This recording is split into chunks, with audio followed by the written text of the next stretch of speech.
Bom dia, boa tarde, boa noite para você que está nos ouvindo, nos assistindo. Esse aqui é mais um episódio do Beer Trip Talks. E, como sempre, a gente traz uma galera incrível, né, para trocar ideia. Para você que está chegando pela primeira vez, esse é um espaço para trocar ideia sobre assuntos interessantes de cerveja, curiosidades, enfim, para quem tem interesse nesse ecossistema cervejeiro, principalmente relacionado ao ecossistema cervejeiro no interior de São Paulo. O Beer Trip Talks tem esse propósito, é uma realização do Beer Trip Festival. Se você não sabe o que é o Beer Trip Festival também, está ouvindo pela primeira vez, procura a gente nas redes aí, @BeerTripFestival ou beertripfestival.com.br. Mas sem mais merchan, sem mais delongas, hoje nós temos um cara aqui incrível. Ele vem de uma cidadezinha colada na nossa aqui, estou falando diretamente de São Carlos, no interior de São Paulo. E ele vem aqui para falar de uma cervejaria da qual é sócio, fundador, mas é um cara que tem uma história muito incrível. Em 2015, deixa eu pegar minha cola aqui, isso aí, 2015, foi finalista, né, do Campeonato Brasileiro de Sommelier de Cervejas. Isso deu a ele a oportunidade de representar o Brasil, galera, no Campeonato Mundial, também que aconteceu em 2015. Também em 2015 iniciou a produção aí, né, e já ganhou uma medalha com uma cerveja que é o clássico para vocês, que tenho certeza que a galera já deve estar aqui curiosa para saber de onde mas quando vocês forem ou encontrarem, vocês provavelmente vão ter que pedir essa cerveja chamada Seu Lima. E aí eu já dei o spoiler, porque eu estou falando do meu querido amigo e xará, Daniel Tortella, proprietário e sócio fundador da Barô Cervejaria de Descalvado, galera. Seja bem-vindo, Dani. Muito obrigado, cara. Fala, Dani. Fala, galera. Bom dia, boa tarde, boa noite, por hora que vocês estão assistindo. Prazer estar aqui com vocês, prazer estar sempre no Beer Trip com vocês também. Tamo aí, cara. Tamo aí. Demais, Dani. Cara, eu acho que sempre a ideia aqui é um bate-papo informal, né? Então, para você que está ouvindo aí, a gente vai falar sobre cerveja, obviamente, e curiosidades. E o Dani é um cara, pô, essa história de ser um beer sommelier e ainda um cara que foi finalista né? Quase chegou ali, né, Dani? Ficou entre os primeiros aí no brasileiro eu fui finalista. Depois a gente foi numa galera aí representar o Brasil no Mundial. Infelizmente no Mundial não cheguei até a final, mas puta experiência legal demais, cara. Que incrível, cara. E conta pra gente, cara, como é que você virou beer sommelier? De onde vem essa história? Porque eu sei que a história você é engenheiro, né? A história é longa. E como é que assim, como é que foi essa transformação? Porque, pô, com certeza tem um monte de gente ouvindo a gente que tem curiosidade para saber o que é um sommelier, o que um sommelier faz, como é que se torna um sommelier e como é que chega a ser um finalista aí, né? Ir pro Mundial, cara. Cara, finalista, acho que eu tomei no ano que eu fui finalista do Brasileiro, acho que eu tomei uns 800 rótulos no ano, cara. Era uma loucura. Caramba! Mas tudo surgiu pela vontade de abrir uma cervejaria, né? Contando um pouquinho da minha história, sou engenheiro automotivo, sou engenheiro mecânico automotivo, estudei aí em São Carlos, inclusive, e trabalhava em uma multinacional. Eu e minha sócia e hoje minha esposa, 2 engenheiros trabalhando numa multinacional, e eu fui morar nos Estados Unidos enquanto ela foi para a Alemanha, a trabalho. E, cara, isso nós estamos falando de 2011, 2012, há 11, 12 anos atrás. E nessa época, cerveja artesanal no Brasil estava engatinhando. Cara, eu fui morar numa cidade que tinha 3 cervejarias. Bicho, falei, quero fazer isso na vida, velho. Quero fazer esse negócio. E o mais legal que vocês do Beer Trip sempre enfatizam das cervejarias do interior do estado, onde eu morava era uma cidade pequena também. E tinha 3 cervejarias. Falei, cara, é um sonho. Eu gostaria de fazer isso. Aí onde foi estudar como para ser um sommelier de cerveja, o que faz o sommelier e qual que é a diferença dele para o mestre cervejeiro. O sommelier de cerveja, ele é o cara que avalia estilos, avalia sabores, avalia aromas, e com isso ele une todo o sabor, aroma da cerveja com uma harmonização com comida, e ele sugere algo para a pessoa tomar. E o mestre cervejeiro, que depois eu também fiz o curso, eu sou mestre cervejeiro também, é quem desenvolve a receita, quem pega quanto de malte, quanto de lúpulo e vai fazer. Então, fiz os 2 no intuito realmente de abrir uma cervejaria. Cara, que legal. E aí, fazendo o gancho já, né? Eu não sabia dessa história dos Estados Unidos, né? Isso é muito legal, porque realmente, em 2011, a gente já tinha algumas cervejarias, né, aqui no Brasil, mas dava para contar talvez em uma ou duas mãos, né? Eu acho que a gente era um cenário, não existia, né? Então, e aí vem essa história da inspiração. A tua esposa também foi bichinho da cerveja mordeu ela lá, porque, pô, vocês são parceiros aí, né? Para quem não sabe, o Dani e a esposa dele são aí os sócios fundadores da Barô, né? E ela também tem muita mão aí nessa história toda. Tem. Cara, mordeu os dois, né? A gente começou a estudar juntos. Enquanto, por exemplo, eu cuido mais da parte de operação, cuido da cerveja mesmo, cuido da produção. Aqui eu estou no nosso bar, né? Então cuido da operação do nosso bar. Ela cuida tudo do backstage do negócio, né? Então ela cuida da parte financeira, da parte burocrática. Então ela puxa o negócio mais do que eu, né? Eu faço a parte técnica e ela faz a parte do negócio andar. E manda também, mais que você, né? Eu tenho certeza disso. Manda aqui, manda em casa. Ô, Dani, mas eu acho que ela, assim, que legal, cara, porque você pegou uma escola americana, né? Que também, acho que é uma época em que a cerveja nos Estados Unidos ainda tá, né? Mas aquela época era um boom, assim, né? De uma explosão de cervejarias nos Estados Unidos, nessa época que você mencionou. Sim. E aí logo, e a tua esposa na Alemanha, que já era uma, clássico, né, cara? Desde sei lá, antes de Jesus Cristo, os caras já estavam fazendo cerveja lá, então uma escola muito clássica, né, com países ali ao redor. Acho que vocês fizeram uma composição aí incrível, né, cara? E sabe que até hoje as receitas, o estilo do que a gente faz na Barô é realmente esse mix, né? Que nem você falou no começo da Seu Lima. Cara, a Seu Lima é uma receita que a gente produz comercialmente desde 2015 e normalmente, às vezes, a gente dá uns upgrades de receita. A Seu Lima nunca teve upgrade, cara, porque ela une o clássico, ela da escola belga, né? Mas o clássico da escola belga com um toque um pouco mais moderno. E, cara, essa união é o que dita o que a Barô faz hoje. Por exemplo, a gente tem uma American Wheat muito massa também. Tem uma Alt Beer, né? Que, cara, poucas cervejarias no Brasil fazem Alt Beer. E essa Alt Beer tá em produção desde 2016. Então, a gente junta coisas, né, de inovação com coisas clássicas e, puta, é o que dá a pegada da Barô. Que legal, Dani, porque é bacana você falar isso, porque, assim, hoje, né, nós estamos... Galera, se você está ouvindo a gente em 2050, a gente está em 2023, né? Antes da gente começar, Sim. Eu estava brincando disso com o Dani aqui, porque eu falei, às vezes nem dá para botar tempo, porque, né, nós estamos fazendo uma brincadeira aqui que acaba ficando atemporal. Mas em 2023, galera, se você está ouvindo em 2050, eu brinquei disso também com o Márcio, né, da Brotas. Eu acho que a gente está num momento da cerveja no Brasil que, obviamente, muita coisa nova, muita coisa hypada, né, muita coisa extrema e tudo mais, que é super interessante. Tem algumas cervejarias que já seguem muito pela escola clássica. E é legal você falar isso, Dani, porque eu sou prova, tá? A Barô, a Seu Lima é uma, se eu não estou enganado, é uma farmhouse ale com limão siciliano. Né? E tem uma pegada ali de brasilidade nessa história toda, que acho que é muito interessante numa cerveja clássica.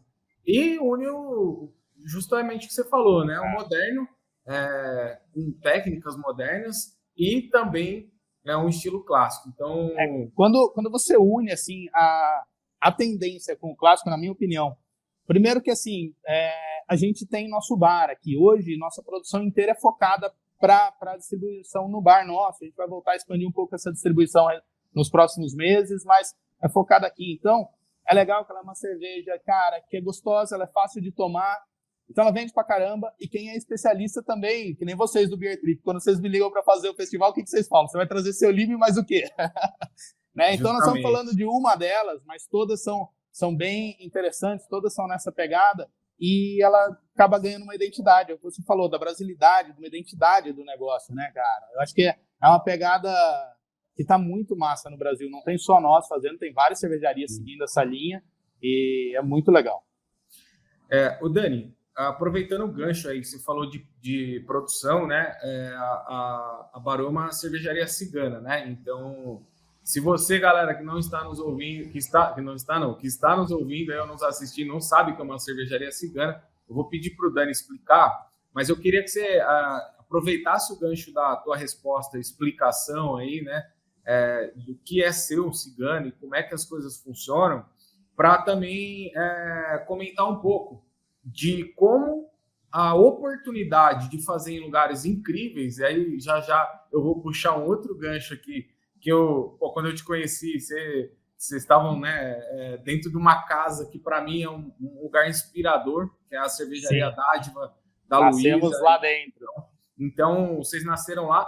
O quanto essa possibilidade, né, de ter nascido e, querendo ou não, crescido até um certo momento ali, ajudou vocês a criarem essa personalidade, porque vocês nasceram do lado de Dogma, do lado de outras cervejarias incríveis que também estavam no mesmo momento, dentro do mesmo lugar, né? Então explica pra gente aí, o que é ser cigano e qual que é como essa história de estar em lugares diferentes acaba oportunizando o aprendizado, o crescimento e a melhora, né, da cerveja. Sim, só para não perder o gancho, você falou, né, que a gente nasceu dentro da Dádiva. Cara, era uma época muito legal, se nós estamos falando de 2014, 2015, que várias das cervejarias que estão hoje ainda operando e rodando bem, estava todo mundo nascendo. Então, era a época que eu estava direto em São Paulo com a galera fazendo as coisas, e, a gente ia em bares lá, bar cervejeiro, né, os mais variados, e eu sempre brincava que era raro ir e não conhecer, não ter amigos donos de cervejaria lá, porque estava todo mundo naquela época, um do lado do outro, um ajudando o outro, um puxando o outro.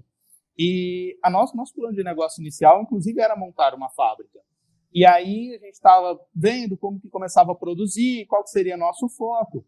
E aí, por um amigo em comum, que é o Nani, né? O Nani que fez nosso logo, fez nossos rótulos, fez o logo da Dádiva, os rótulos da Dádiva, ele falou, tem a Luísa lá, bicho. E isso aqui em Descalvado, tomando uma cerveja. Tá? E o Nani é de São Paulo também. Tem a Luísa que tá abrindo uma cervejaria. Troca uma ideia com ela. Já liguei, ficamos amigos e tal. E começamos a produzir lá. A Dádiva foi nossa casa inicial, quando a gente começou a produzir, acho que eles não tinham nem um ano de cervejaria.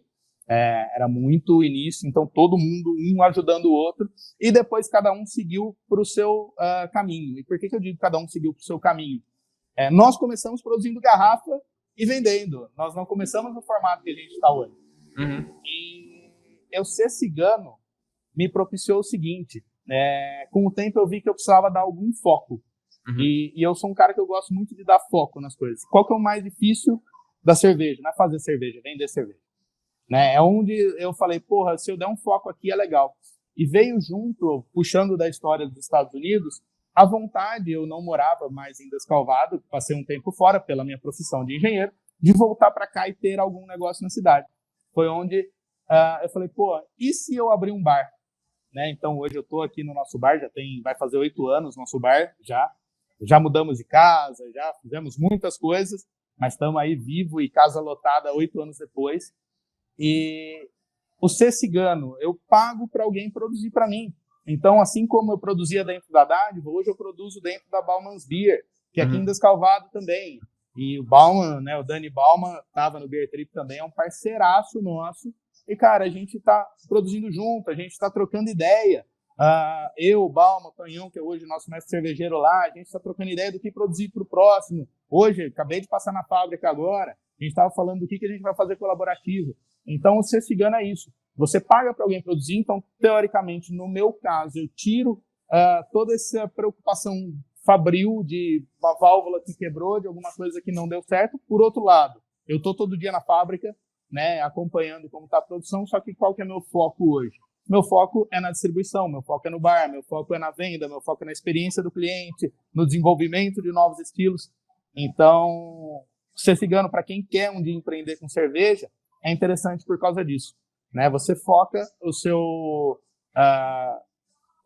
esforço onde você acha que é mais... Se você, aliás, quiser focar onde é mais vantajoso, no caso, para você, que seria na venda. Diferente do cara que tem uma cervejaria igual o Bauman, que o foco dele está em produzir. Né? O foco dele é a produção. E para ele é interessantíssimo ter um cigano ali dentro. Porque, por exemplo, eu consumo já X mil litros por mês, ele sabe que está vendido. Né? Ele não precisa nem fazer esforço. Uhum. Mas é aí que a gente trabalha por 8 anos e eu decidi, no meio disso tudo, não montar fábrica. Que legal. Eu acho que e é massa, Dani, porque a galera que está assistindo, ouvindo a gente aí, é isso, a história, né? Tá desde 2015 aí aberto, produzindo cervejas incríveis nesse formato de negócio. Tem muita gente que acha que tem que nascer cigano. Às vezes, não, eu vou nascer cigano para eu ter uma fábrica, e não necessariamente. Tá aqui, ó, tá na minha frente aqui, né, a prova, né? Sim. A Barô é uma prova disso. Então, e existem muitas outras, né, que inclusive surgiram naquela mesma época. Você estava falando de época, cara, e eu, assim, sem. Aí eu falei, pô, o Beer Trip também surgiu nessa mesma época, né? A gente 2016? 2015 é o primeiro Beer Trip, a primeira edição, né? A gente participou do primeiro? Acho que a gente participou desde o primeiro, né? Vocês participaram da segunda edição. Do segundo? Tá. A segunda edição que já foi um pouquinho maior e tal. A primeira foi até difícil, que não tinha. Era uma dificuldade para achar cervejaria, cara, aqui. A proposta do Beer Trip, galera, é trabalhar com cervejarias, é valorizar produto produtor local, trabalhando com cervejarias do interior de São Paulo. Então, a gente, né, naquela época ali, o projeto é de 2014, e aí em 2015 a gente faz o primeiro, né, a primeira edição, que era um piloto. E, cara, foram 6 cervejarias só, né? Hoje a gente tem aí uma dificuldade, porque a ideia era colocar mais e mais, mas não dá por questões de espaço. Mas nosso ano passado trabalhamos aí com 26 cervejarias. Então, assim, exponencial esse crescimento, e é legal ver, cara, porque tem base, né? E de onde vem. Por isso eu fiz a pergunta, porque, para quem também, galera, tá ouvindo aí, inclusive um beijo para a Luísa. O Vitor não conheço pessoalmente, mas um abraço, a gente só se falou por telefone. Luísa, Vitão, parece um descalvado, faz tempo que você não vejo a Luísa, cara.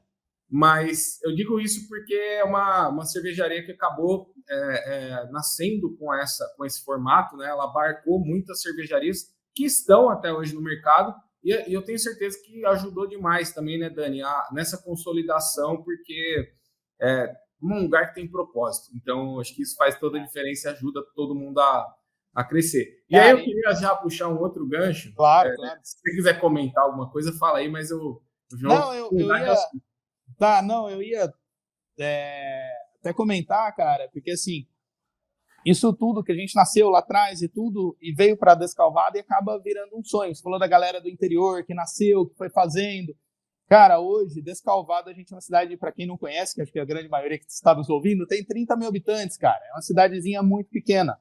Hoje a gente tem 2 cervejarias produzindo aqui, né? 2 marcas de cerveja, uma planta só, mas 2 marcas de cerveja produzindo na mesma planta, com uma produção expressiva. Qualquer bar da cidade tem chopp artesanal. O cara que não tem está fora do mercado. Isso quando a gente inaugurou lá em 2015 nosso bar, e eu inaugurei junto com um outro bar aqui de um amigo meu, do Maurício Gabriele, a Casa Gabriele, que é parceiraço nosso também.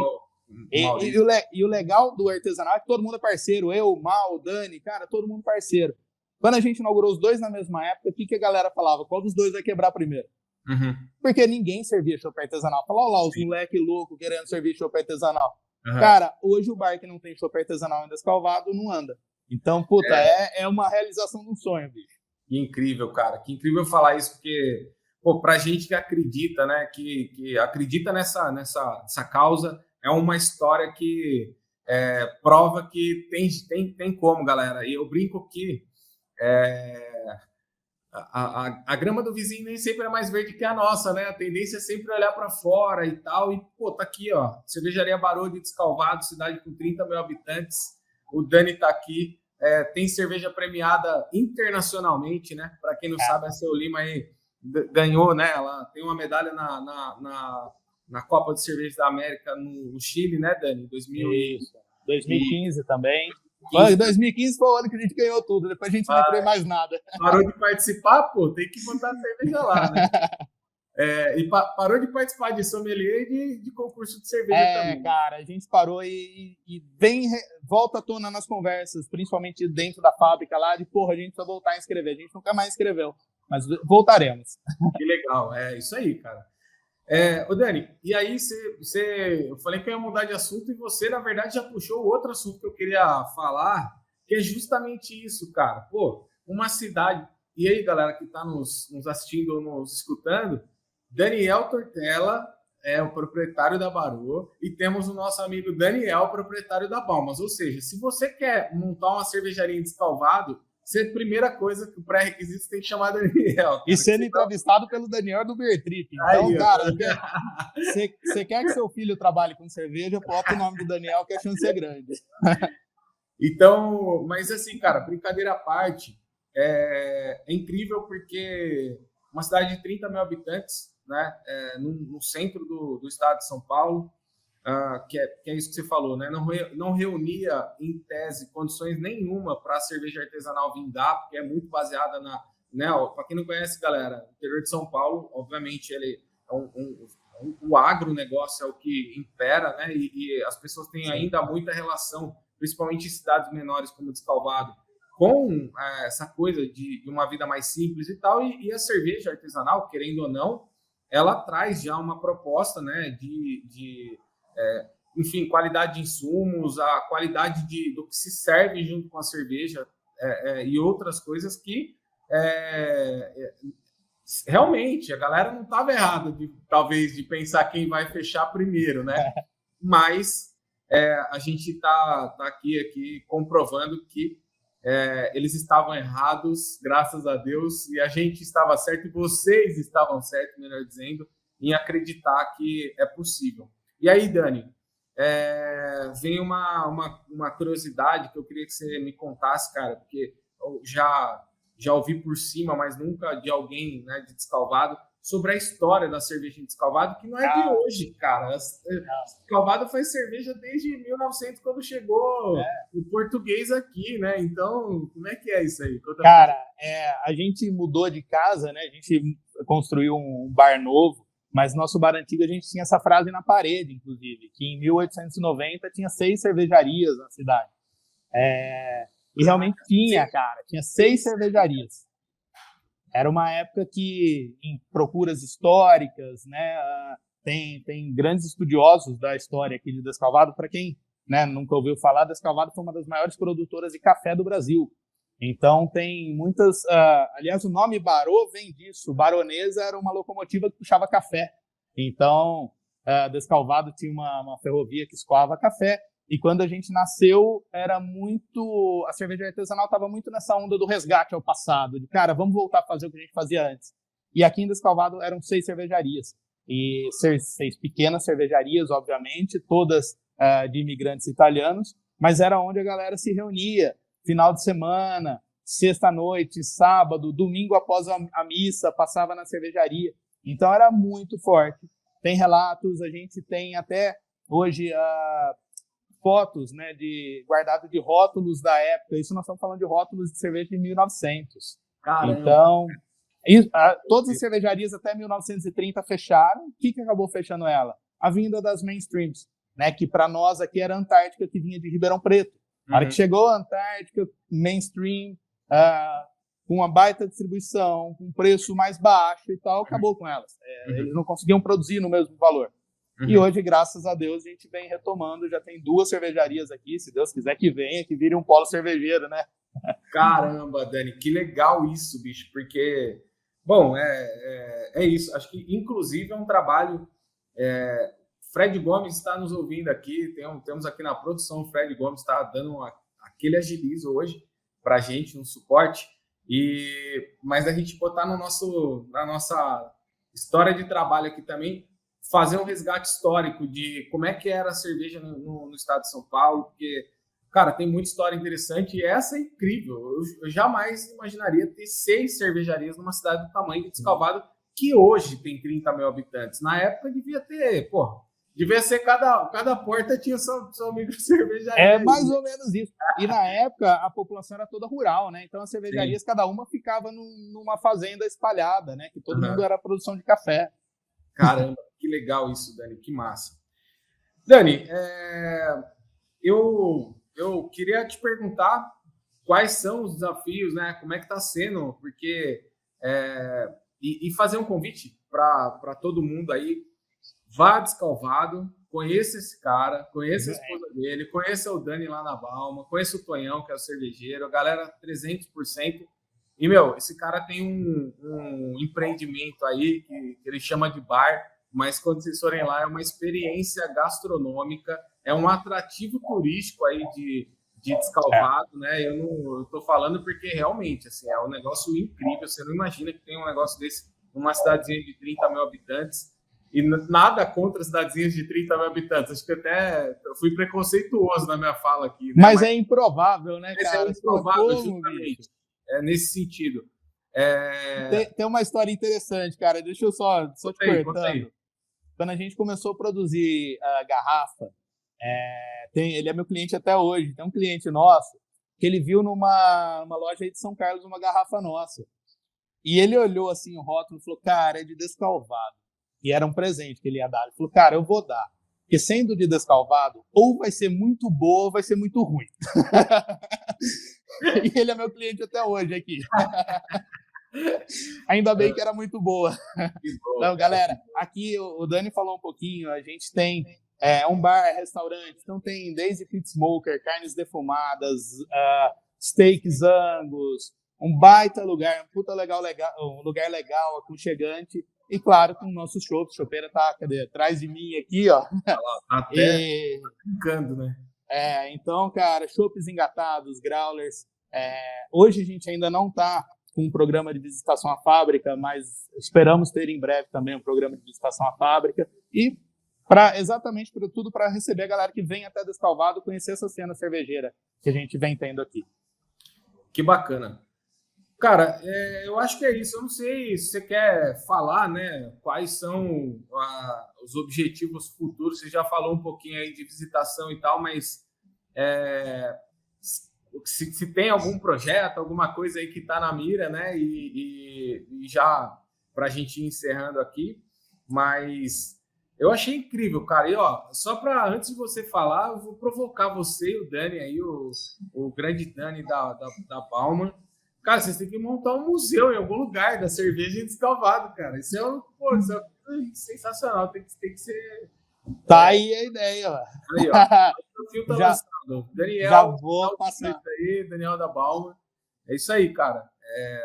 Tá lançado o desafio para vocês dois. Nossa, que responsa, hein, cara? Bicho, a nossa.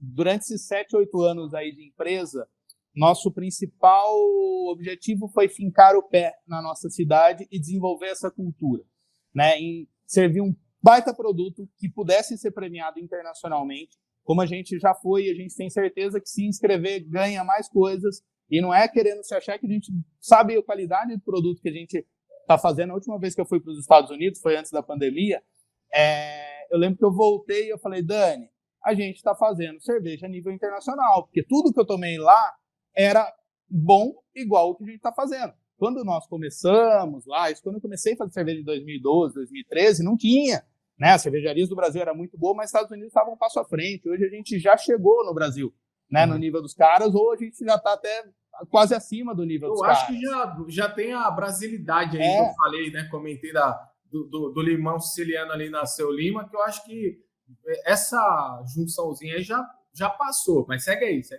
E sem a síndrome de vira-lata do brasileiro, né, cara? A gente faz coisa boa. Então, nosso objetivo da Barô e da Baumann também, né, falando pelo que a gente sempre fala entre os dois, era fincar o pé em Descalvado. E, cara, hoje a gente fincou. Agora, o projeto aos poucos, passo a passo, começar a sair. Começar a sair com uma distribuição de chopp para estabelecimentos, depois começar a sair com, eu chamo de bares, né, mas bares próprios nossos, ou tap rooms. Ainda não está muito claro como nós vamos fazer isso, mas o próximo passo para 2023 adiante é começar a levar nossa marca para lugares da região. E não uma expansão explosiva, uma expansãozinha do jeito que a gente gosta, passo a passo, fincando bandeira para cada lugar que a gente for e crescendo a marca Barô aí pela região. E quem sabe depois a gente chega até o estado. Empreendedores de São Carlos, região aqui, próximo a Descalvado, Ribeirão Preto, sei lá, você que tá ouvindo, ou no Brasil, tá aí, ó, oportunidade, né? Tá procurando um negócio bom? Meu, vai lá tomar uma cerveja e comer as coisas que esses caras produzem lá, que é incrível. Como eu falei, é uma experiência gastronômica. Só aceito fazer negócio se vier tomar um chopp comigo. Não tem como não, né? Antes Exatamente. Não. Né? Ô, Dani, conta aí pra galera como é que acha a Barô nas redes sociais, site e tudo mais. Galera, Instagram, @BarôCervejaria. Facebook também, Barô Cervejaria. Procura, segue a gente lá. O meu, @Daniel Tortella. Tortella com 2 L's. Segue a gente lá, tem conteúdo novo todo dia, eu fico postando, o pessoal fala que eu sou o blogueirinho aqui da cervejaria, mas é legal que eu gosto de mostrar o que tá rolando, como tá a produção, então a gente mostra desde bar, de assando carne, de cervejaria, segue a gente lá que vocês vão gostar. Que massa, segue galera, pode seguir que o Dani é um cara incrível, a Barô realmente uma cervejaria fora do óbvio, eu fiquei, cara, muito feliz com essa conversa, de saber dessa história toda, porque, como eu falei, a gente tem como princípio botar luz, né, nessa história do produto, do produtor local, para a gente... Pô, galera, a gente que vocês estão ouvindo aí, nada contra cerveja belga, cerveja americana, cerveja de qualquer lugar do mundo. Acho que a gente tem que experimentar e aproveitar tudo que tem de melhor nesses lugares. Mas quando você vai na Bélgica, eles não vão te servir uma cerveja dos Estados Unidos ou vai servir cerveja do local ali, da cidade. Então, acho que a gente tem que, né, a ideia nossa aqui é botar a luz e valorizar cada vez mais produto do produtor local, porque nós temos coisas fantásticas, como os produtos da Barô. E, então, fiquei muito feliz, Dani. Obrigado mais uma vez. Queria dizer para a galera que está ouvindo a gente que chegou no meio do caminho. Então, de novo, @Barô Cervejaria aí nas redes sociais. Vocês vão achar lá o Dani também. @Beer Trip Festival, para você que quer saber um pouquinho do que é o Beer Trip Festival, né? A gente fala que é um evento, mas estamos indo para mais ou menos uma plataforma para falar sobre e dar luz no ecossistema cervejeiro no interior de São Paulo e quem sabe em breve em outros lugares. Obrigado, Dani. Valeu Dani, demais. Eu que agradeço também pelo convite, por vocês do Beer Trip, que a gente, como eu falei, a gente tem que estar sempre junto, e vocês, desde lá do começo, sempre abriram as portas para a gente, cervejarias do interior, mostrar que a gente está produzindo bem, produzindo baita produto sensacional. Então, parabéns para vocês também, obrigado, estaremos juntos sempre. E valeu. Então aqui, ó, esse aqui acho que é o primeiro de alguns, tá? Vamos fazer outros, né? Estamos começando, galera, estamos pegando o jeito. Eu falei com o Dani que, ó, não sou profissional de host desse treinão. Ele falou, minha primeira vez também, então vamos embora. Eu acho que nós vamos falar mais, cara. Tem muita coisa boa para a gente agregar e somar com essa história toda aí.